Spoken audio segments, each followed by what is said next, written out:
आदाब नाज़रीन, रात के 9:32 हो ही चुके हैं और रात 9:30 बजे हम प्रोग्राम लाते हैं आपके लिए। अब तक में देश दुनिया की बड़ी बड़ी खबरों पे हमारी नजर रहती है। मुल्क में क्या चल रहा है, बेकारी कितनी है, महंगाई कितनी है, उसके साथ साथ दुनिया जहां में क्या कुछ चल रहा है उस पर हम तफसील के साथ आपको बाखबर करते हैं। लेकिन आज की शुरुआत हम मुल्क की ही उस खबर से करेंगे जिसने सबके रोंगटे खड़ा कर दिए। ये दोपहर का वक्त था, लोकसभा का इजलास हस्ब रिवायत हस्ब मामूल चल ही रहा था कि अचानक दो मुश्तबा अफराद मेहमानों की विजिटर्स गैलरी से छलांग लगा देते हैं, कुछ गैस छिड़क देते हैं, लोकसभा के जो सीटिंग अरेंजमेंट है उसके अंदर घुस जाते हैं, वो सीटिंग अरेंजमेंट जहां पे मेंबरान पार्लियामेंट बैठते हैं। और ये ठीक आज उस वक्त होता है जब मुल्क में पार्लियामेंट हमले की 22वीं सालगिरह या बरसी मनाई जा रही थी और ये दो मुश्तबा अफराद इस पार्लियामेंट के ऐवान के अंदर छलांग लगा देते हैं, नारेबाजी करते हैं, बागदम दौड़ शुरू हो जाती है। बिल्कुल वही सूरत देखने को मिली जो आज से 20-22 साल पहले देखने को मिली थी। और इस सारी सूरत में एडजर्न भी हाउस को करना पड़ता है, अचानक स्पीकर को एडजर्न हाउस करना पड़ता है, खलबली मच जाती है। और ये ठीक खलबली उस वक्त हुई जब बंगाल के बीजेपी एमपी खाकिन मामू लोकसभा में बोल रहे थे। इन दो नौजवानों को गिरफ्तार किया गया, लेकिन सबसे बड़ा सवाल आज यही था कि आखिर हमारे पार्लियामेंट की सबसे बड़े ऐवान की, जमहूरियत के सबसे बड़े मंदिर की क्या सिक्योरिटी इतनी कमजोर है। इससे पहले एक हमला हो चुका है और आज के हमले ने सवाल बहुत खड़ा कर दिए। ये दो नौजवान हैं जिनको बाद में पकड़ा भी गया, 3 को पकड़ा गया है। उनकी शिनाख्ती की सागर शर्मा के बतौर, दूसरे को नाम मनोरंजन बताया गया। पुलिस उनको इब्तदाई मालूमात के लिए वहां पे ले गई, लेकिन जो मालूमात इब्तदाई तौर पे आई उसमें यही बताया गया कि इनको जो पास इशू हुआ था पार्लियामेंट की गैलरी तक पहुंचने के लिए वो बीजेपी के रुकन पार्लियामेंट प्रताप सिम्हा के नाम से बनाया गया था। और प्रताप सिम्हा मैसूर से बीजेपी के 2 बार के एमपी भी हैं। दोनों नौजवानों ने नारेबाजी की, जो कुछ धुआं से निकाला, जूते से कुछ स्प्रे निकाला, उससे धुआं निकलने लगा और ऐवान में पूरा धुआं हो गया। और इस अफरा तफरी के माहौल में सबसे बड़ा सवाल आज खड़ा हो गया था कि 13 दिसंबर 2001 को याद होगा यही सूरत हुई थी। और पार्लियामेंट में कोई आम आदमी कैसे दाखिल हो सकता है, ये बहुत बड़ा प्रोसेस है, क्योंकि पार्लियामेंट में दाखिल होने वाला बाज़ाब्ता तौर पे रिकमेंडेशंस लेता है अपने एमपी की या किसी एमपी की। उन रिकमेंडेशंस के बाद वो पार्लियामेंट की जो बाहर का रिसेप्शन होता है वहाँ पे जाता है, उसकी बाज़ाब्ता तौर पे सिक्योरिटी चेकिंग होती है, आई कार्ड चेक किया जाता है और उसके बाद उसको एंट्री पहुँच जाती है। अब बहुत बड़े सवाल है, सवाल यही उठता है कि अगर ये आदमी बिना ये गैस चलाए हुए कोई नारेबाजी अंदर करता, गैलरी में चला जाता, हो सकता है, लेकिन इसके पास ये धुएं वाला गैस अंदर लिया तो कैसे लिया? इसकी जगह पे ये बम भी ले सकता था, ये बारूद। और ये धुएं वाला गैस जो है, आजकल धुआं गैस जो है वो धुएं वाले गैस हैं वो तो जहरीले होते हैं। तो क्या अगर ये वैसा कोई ले जाता तो क्या पूरे ऐवान में जितने भी मेंबरान हैं उनकी जिंदगी और मौत का सवाल नहीं था? ताबिश कमाल मेरे साथी दिल्ली से मुझे ज्वाइन कर रहे हैं, उनसे हम ज्वाइन करेंगे, उनसे हम जानेंगे क्या है। लेकिन कुछ बातें जो है वो निकल के आ रही है। इसी बीच में क्या कुछ बताया इन लोगों ने? फिलहाल तो वो बता रहे हैं कि हम बेरोजगारी की वजह से परेशान है। उसकी वजह जरा सुनिएगा। जिस खातून इनके साथ जो इनकी साथी बताई गई उसने वहां मीडिया से बात की, उसने क्या बताया वो सुनिएगा, उसके बाद आगे बढ़ेंगे।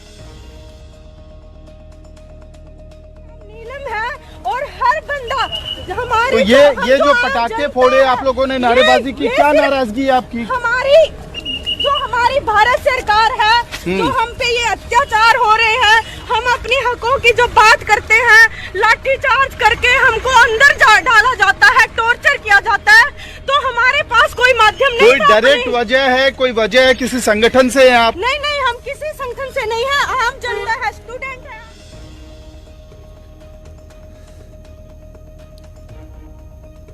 चलिए, ये सुना आपने, किसी संगठन से नहीं है, लेकिन यकीन नहीं किया जा सकता। हो सकता है किसी मुल्क की साजिश भी हो सकती है।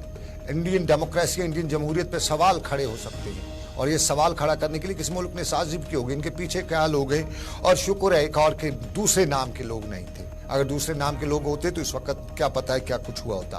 ताबिश कमाल जो है मेरे साथी दिल्ली में है और ताबिश कमाल इस सारी सूरत पे पूरा दिन। ताबिश, हमने दोपहर में भी बात की थी, तब पता चला था मुल्क की 3 रियासतों से 3 डिफरेंट एरिया से लोग हैं। अब आईबी भी सारे मामले में तहकीकात कर रही है, सुना है आईबी इसमें आ गई है।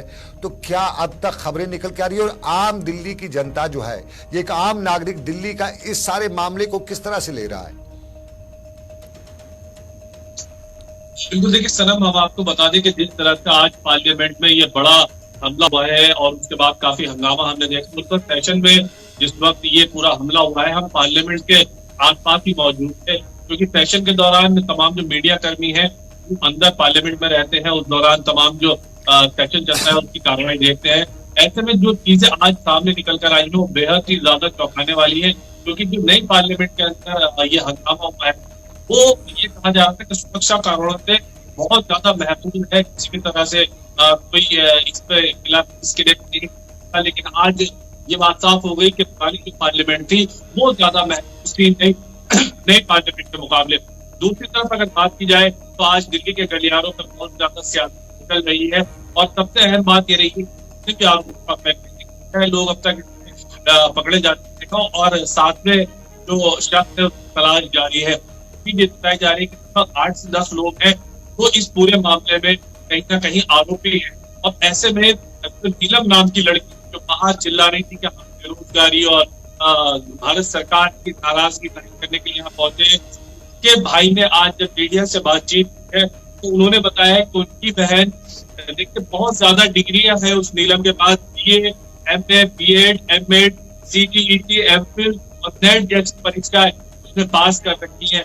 आप समझ सकते हैं कि जैसी डिग्री इनके पास है वो कितने पढ़े लिखे लोग होंगे। इससे पहले किसानों का जो प्रदर्शन दिल्ली का हुआ उससे भी बढ़ चढ़कर उसने हिस्सा लिया। दूसरे तो और शख्स है जो इसमें और आरोप पकड़े गए। इन लोगों का वर्षन तो अपनी जगह पे, लेकिन ओवरऑल क्या किसी देश की साजिश नहीं हो सकती है ये? क्योंकि देश की सिक्योरिटी पे बड़ा सवाल उठाया है। और इसके साथ साथ एक और बात, क्योंकि जिस तरह हमने पहले भी बात की थी, खालिस्तान जो फोर्स है उनके एक नेता ने अमेरिका से चेतावनी दी थी, तो क्या एजेंसी सतर्क नहीं थी, सिक्योरिटी एजेंसीज? जहां तक सिक्योरिटी एजेंसीज का सवाल है, तो जानकारी दिल्ली में जब पार्लियामेंट का एरिया होता है जो उसके आसपास का एरिया सेशन चलता है तो 144 इम्प्लीमेंट कर दिया जाता है, धारा 144 लागू कर दी जाती है।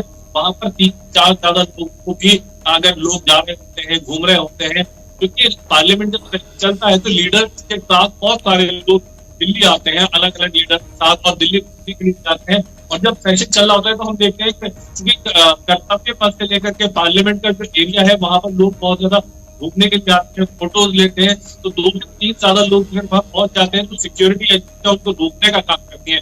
लेकिन ऐसे में जिस तरह से आज ये पूरा मामला पेश आया है तो एक करके अंदर नहीं है। देखिए, अगर 2 से 3 ज्यादा लोग अगर एक साथ खड़े हो जाते हैं तो ताबिश संक्षेप में मुख्तसरन मुझे आप ये बताइए किस तरह से इसको लिया जाता है? दिल्ली की जनता, देश की जनता, दिल्ली में जो पॉलिटिकल लीडरशिप है वो इसको किस तरह से ले रही है? जहां तक देश की जनता की बात की जाए तो खासतौर पर राजधानी की बात की जाए तो राजधानी के लोग बहुत ज्यादा शॉक है कि इतना बड़ा मामला दिल्ली के अंदर हुआ है। और वो जो यकीन नहीं हो पा रहा है कि पार्लियामेंट के अंदर नहीं, पार्लियामेंट के अंदर तरह से लोग घुस जाते हैं और वहां पर ये हंगामा होता है। जहां तक अपोजिशन लीडर्स की बात है, आज अपोजिशन ने सरकार को बहुत ज्यादा इस मामले पर घेरा है। अपोजिशन का कहना यह है कि सरकार के दावे हैं भारत की सुरक्षा को लेकर के वो पार्लियामेंट सुरक्षा से कहीं ना कहीं खुल करके सामने आ रहे हैं। तो आज हालांकि आज जो स्पीकर है ओम बिरला, उन्होंने एक 2 लीडर्स की मीटिंग कॉल की, फिरोज लीडर सब मौजूद रहे, जिसमें जम्मू कश्मीर के जो सांसद है, मेंबर ऑफ पार्लियामेंट है जस्टिस हुसैन मसूदी, वो भी मौजूद रहे। उन्होंने भी कहा कि जो जिस तरह से आज ये बड़ा हमला हुआ है पार्लियामेंट पर, ये बहुत ज्यादा चिंता का विषय है, बहुत ज्यादा चिंता का विषय, और इस पर चर्चा की जानी चाहिए। और इसी को लेकर के आज समूचा ऑपोजिशन था उसने वॉकआउट कर दिया और नाराजगी जाहिर से। चलिए ताबिश, विपक्ष नाराजगी जताएगा और इक्तदार और इख्तिलाफ की जो लड़ाई है उस लड़ाई में ये मामला जो है संगीन मामला है।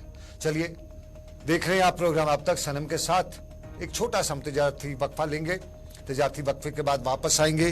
जम्मू कश्मीर से मुतालिक आज कई सवाल राज्यसभा में भी उठे हैं, उन सवालात के हवाले से, जियोलॉजी माइनिंग के हवाले से पॉजिटिव खबर भी आ रही है। और भी मामला थे, ये क्या मामला थे और क्या पॉजिटिव रिएक्शन है वो भी हम आपको बताएंगे, लेकिन पहले लेंगे एक छोटा सा तजारती वक्फा।